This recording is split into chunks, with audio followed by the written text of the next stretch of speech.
Hi guys, HyDra and I hope you're doing well and enjoying your day so far. The drama continues going into the upcoming CDL season, with Sib having a fair few words to say on a number of players in a tournament just the other day. To Capsidel, to Proloot, and also to Hook. 3 players who are not going to be starting the season in the CDL, but may potentially be down the line, especially Hook, we've thought has looked rather good over the last few days, but Sib definitely believes he's not the player that he needs to be to compete with Sib and his roster in the upcoming season. Is Sib on the money? Is he going way too far? Or is some of his comments being criticised because he's Sib, whereas if it was Scrappy or somebody else, it might be a different story? Very much enjoyed your thoughts in the comments below. Hit the like button if you enjoy. Subscribe if you're new as always, I would greatly appreciate it. First of all, just quick update on what might be going on with the TacticalRab team, because at least as of recording and over the last few days, we've not really seen any updates on this. There were rumours a while ago that Formal's building the God Squad, dropping everyone on his roster, getting Bound in, getting Renegade in, and apparently Legend might be coming along as well. So that is the theoretical new OpTic God Squad for the upcoming season. We'll see exactly what they lock in, but yeah, that is at least one of the funny theories, is that the OpTic COD guys had to take a pay cut in order to fund Formal's ambitions to form the best team in the history of Halo, or at least a team that's going to be as competitive as possible when the new season gets underway, and it seems like that dream is pretty close to being actualized right now. This, by the way, is Clayster's career card. I thought this was kind of cool. Of course, he ended his career on the Ravens, but competed and won for legendary organizations. There's no Vegas Legion up here at the top side just because he didn't win with that team, but he won with Complexity, he won with OpTic, he won with Denial, famously the World Championship in 2015, he won with FaZe, he won with the United, he won with the Dallas Empire. Played 99 pro tournaments, didn't quite get to the 100. I think that was a talking point, wasn't it? That like if Clay made it to the World Championship, and of course, maybe he knew this, but I kind of forgot about it, because it was a talking point that if Clay qualified for champs, he would have played 100 tournaments. And then the World Cup that he probably wanted, well, he definitely wanted to attend as a player. He went as obviously as the analyst side on the desk type thing that they did there. But yeah, if he'd have got one more tournament at the World Cup or champs, he would have got to 100. But he did get to 400 series wins, which is very commendable. 33 finals appearances, 18 tournament wins, 3-time Call of Duty World Champion. This is always the thing that he has over Scrappy in their beef. And he's like, look, Scrap, you made a Champs Grand Final, got slammed. Every time I made a Champs Grand Final, I walked out of there with a ring and over $1 million in prize earnings. A great career for Clay. It's still kind of sad to see him hang it up, isn't it, right? But at least he's still involved in some degree in competitive play. He's going to be the Falcons coach for the upcoming season, if you guys didn't see that story over the last couple of days. Few very interesting stats here. The COD Muse boys for FaZe are like, they're always cooking up a masterclass, and this is another example. These guys actually count the kill feed, like they take it next level with their stat analysis for the FaZe guys, and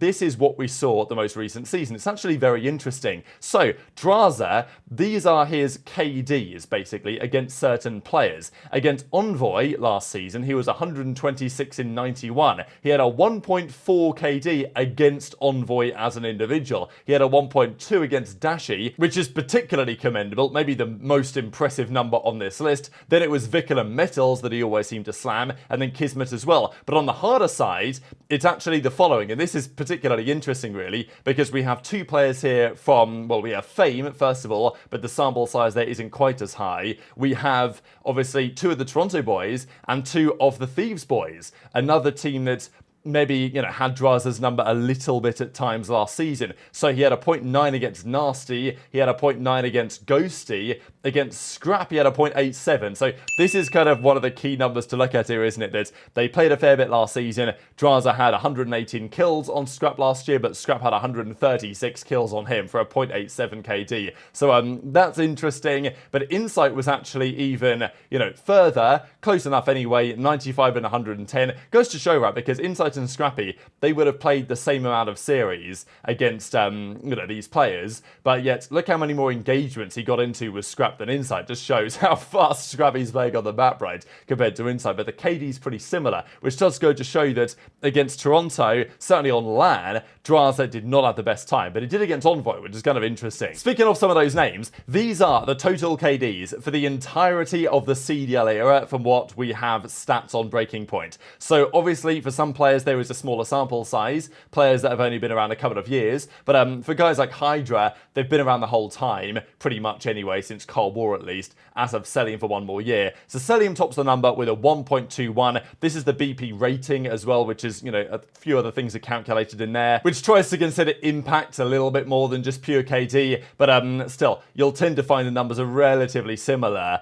And I was just impressed by a number of the players here, right? Like, obviously, Cellium's got the highest KD by a mile, which is very impressive. But like, his Slayer rating is about 80 odd, whereas Scrappy's with an AR is 87. It's outrageous. Like, HyDra is playing at ridiculous pace, and he has an 88 Slayer rating. So Slayer rating is kills per 10 minutes in hardpoint, whatever that number is, times it by 2 for the 2 hardpoints in the series. Take whatever your kills per 10 in control is, add that to the number as well, and then take your kills per round in search and destroy, times that by 22, as if you're going to go 11 rounds in both game modes. That's your number. So it's basically your expected kills in a best of 5 that goes all the way down to a game 5 round 11. HyDra's averaging 88 kills in a best of 5. Scrappy's averaging 87 kills, which is crazy high compared to other ARs. I mean, especially because he's been around a couple of years now. Like, even Pred is averaging 86.5. Scrap has more than that as an AR. Like, it's pretty ridiculous. And Dashy, commendably from his side, right? Because, you know, he's still here number 4, despite having changed his playstyle massively over the most recent couple of seasons to result in more wins, which has, of course, resulted.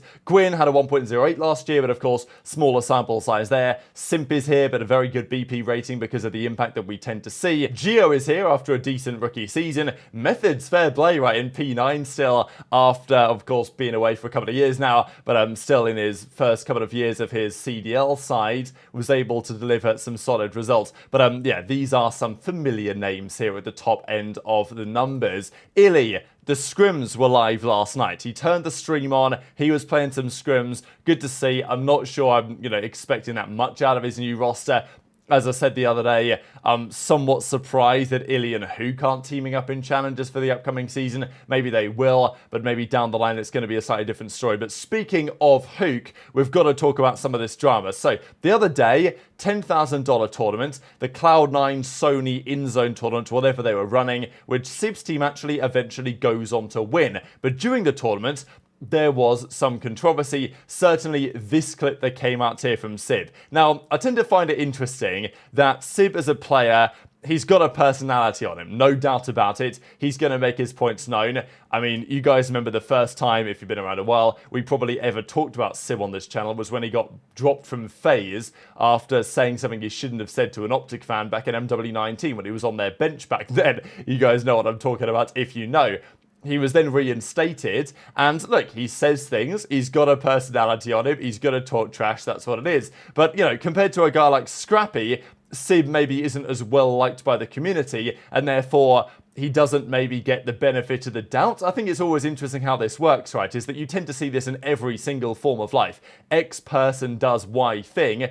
Do we like X person? If we do, Y thing is okay. If we don't like X person, Y thing is not okay. And this happens everywhere all of the time, and we know that Scrappy, despite talking a lot of trash to basically everyone and saying various things over time and rubbing certain people up the wrong way, is still relatively well liked by the community, right? Like, people tend to see that side as Scrap, but they tend to like him a little bit more. Sib, that tends to be slightly less true for, maybe just because of the way his personality is. I don't think it's a slight on either player, it's just how people tend to be. Some people are going to be better liked, some people are going to not be liked as well. It is what it is. Of course, Scrappy gets the spot on Los Angeles Thieves. That could have been a spot that Sib could have got as well, maybe. Wouldn't have been impossible for that to be true. He could have ended up on Toronto, but no, he's going to stay over there on Cloud9. So, look, Sib is making his thoughts clear on some of the players that he lost to, and then, to be fair, went on to eventually win the tournament anyway. But Hook, Prolute, Spartan, Capsadol, Sib was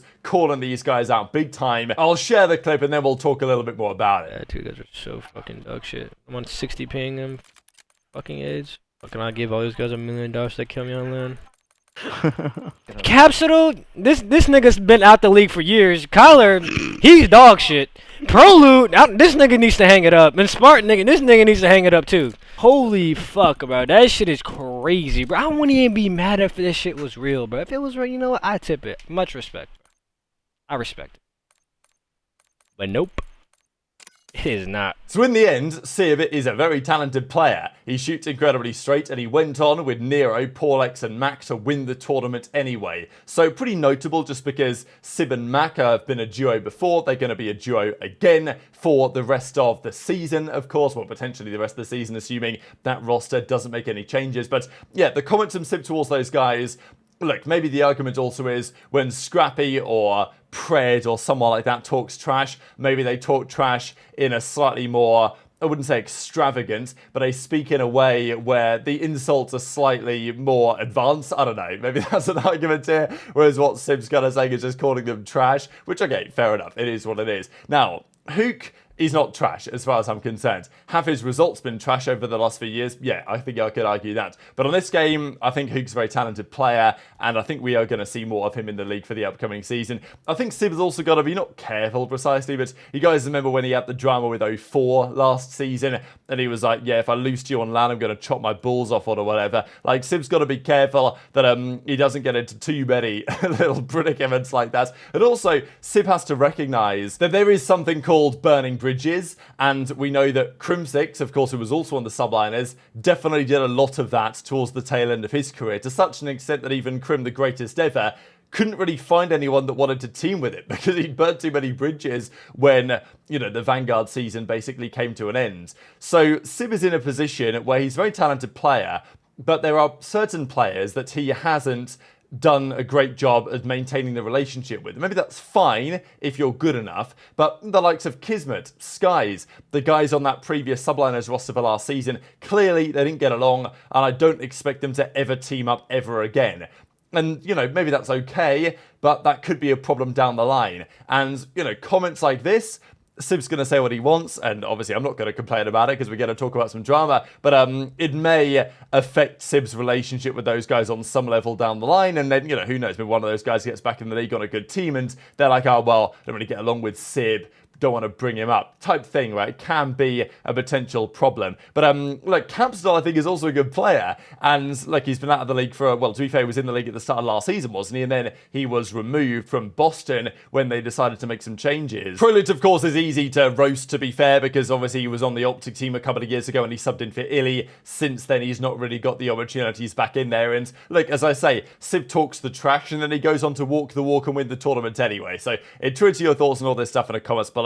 Just one couple of things to mention as well. This is one example. I saw this the other day on the skyline here, but you guys might be familiar with this idea that if you lay down on your back, your camera angles are very different to your opponents. So Havoc can see over the bathtub here, but the enemy cannot see him. And this guy, obviously, he shoots him and gets the gunfight, but that guy cannot see him laying down there. Like, it's kind of outrageous. It's actually very outrageous. So, yeah, if you want to abuse this, feel free. Maybe Trek are going to fix it. I guess time will tell on that one. And one final stat, because we talked about KD earlier, highest season KD in the CDL era. Who holds those numbers? Well, these are the numbers. In Vanguard, Cell tops the list. He had a 1.24 in Vanguard Cellium. Dashy had a 1.20 back in Vanguard. Cellium has a 1.23 in MW2. He had a 1.21 at the most recent year. HyDra, this is like the HyDra Scrappy ones. Certainly the HyDra one is like super impressive to me. Modern Warfare 2 with a 1.17 over the season. Scrap had a 1.16 this year.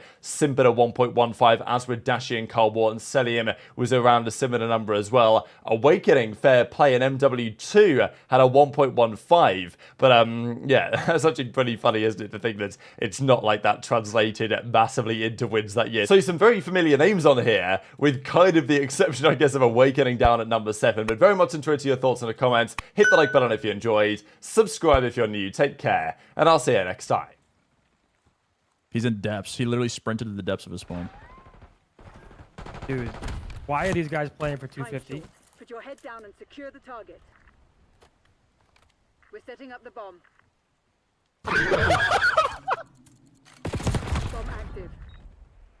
One fugitive remains. Terminate with extreme prejudice. Nice.